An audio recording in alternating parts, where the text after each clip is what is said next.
ଦେଓଗାଁରେ ରଥଯାତ୍ରା ପାଇଁ ପ୍ରସ୍ତୁତି ବୈଠକ ଅନୁଷ୍ଠିତ। ଦେଓଗାଁଠାରେ ପୂଜିତ ମହାପ୍ରଭୁ ବଳରାମ ଓ ଜଗନ୍ନାଥ ଠାକୁରଙ୍କ ପବିତ୍ର ଘୋଷଯାତ୍ରା ନିମନ୍ତେ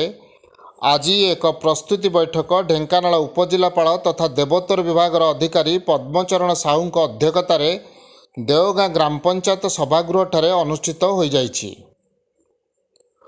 ଉକ୍ତ ବୈଠକରେ ମୁଖ୍ୟତଃ ରଥଯାତ୍ରାକୁ କିପରି ଶୃଙ୍ଖଳିତ ଭାବରେ ପରିଚାଳନା କରିବା, ସଠିକ୍ ସମୟରେ ଠାକୁରଙ୍କର ସମସ୍ତ ନୀତିକାନ୍ତି ସମ୍ପନ୍ନ କରିବା,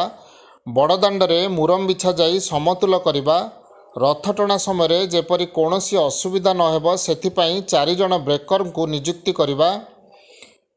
ଗୁଣ୍ଡିଚା ମନ୍ଦିରକୁ ଆଲୋକୀକରଣ କରିବା, ରଥ ଉପରେ ଆବଶ୍ୟକ ଅନୁଯାୟୀ ସେବାୟତଙ୍କୁ ରହିବାର ବ୍ୟବସ୍ଥା କରିବା, ବଡ଼ଦାଣ୍ଡରେ ପ୍ରତିବନ୍ଧକ ଥିବା 2ଟି ଗଛକୁ ସଫା କରିବା, ସ୍ୱାସ୍ଥ୍ୟ ବିଭାଗ ପକ୍ଷରୁ ପର୍ଯ୍ୟାପ୍ତ ପରିମାଣରେ ORS ମହଜୁଦ ସହ ଏକ ଆମ୍ବୁଲାନ୍ସ ଗାଡ଼ି ମୁତୟନ କରିବା, ଶାନ୍ତି ଶୃଙ୍ଖଳା ପାଇଁ ଗଅଁଦିଆ ପୋଲିସ ପକ୍ଷରୁ ବ୍ୟାପକ ପଦକ୍ଷେପ ନେବା ସହିତ ପୋଲିସ କର୍ଡନ କରି ରଥ ଟଣା ଯିବାକୁ ନିଷ୍ପତ୍ତି ହୋଇଥିଲା। ଠାକୁରଙ୍କ ରୂପାବେଶ ବେଳେ ବ୍ୟାପକ ଆଲୋକ ବ୍ୟବସ୍ଥା ସହିତ ଜେନେରେଟର ବ୍ୟବସ୍ଥା କରିବାକୁ ଉକ୍ତ ବୈଠକରେ ନିଷ୍ପତ୍ତି ହୋଇଥିଲା। ଏହି ବୈଠକରେ ଗଅଁଦିଆ ତହସିଲଦାର ସତ୍ୟଜିତ ମହାପାତ୍ର, ଦେବୋତ୍ତର ବିଭାଗ କର୍ମଚାରୀ ପ୍ରଦ୍ୟୁମ୍ନ ତ୍ରିପାଠୀ, ବସନ୍ତ ରଥ, ଗଅଁଦିଆ ପୋଲିସ ଓ କପିଳାସ ବନ ବିଭାଗ କର୍ମଚାରୀଙ୍କ ସମେତ ସ୍ଥାନୀୟ ଗ୍ରାମବାସୀମାନେ ଉପସ୍ଥିତ ରହିଥିଲେ। ଶେଷରେ ଗ୍ରାମ ପଞ୍ଚାୟତ ସରପଞ୍ଚ ବିଜୟ କୁମାର ଦେହୁରୀ ଧନ୍ୟବାଦ ଅର୍ପଣ କରିଥିଲେ।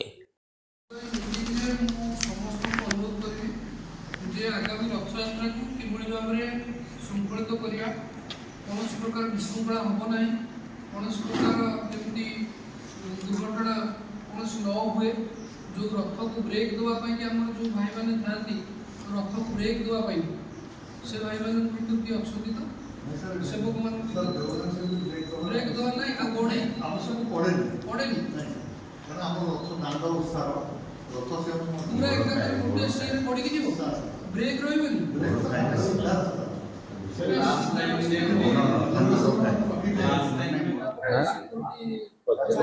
तहसीलदार एथरे आमर जमती प्रति वर्ष भली आमर एठी जो रथ यात्रा हुए तापी प्रस्तुत बैठक आज अनुष्ठित होइतला। एथरे आमे जो सब डिफरेंट सब विभाग अछि जो मानकर दायित्व अछि एटा को सुचारू रूपे तुलेया पे जेमति कि आमर वीडियो महाशयकर दायित्व अच्छी RWSS, पुलिस, फॉरेस्ट, तहसील समस्त मिलित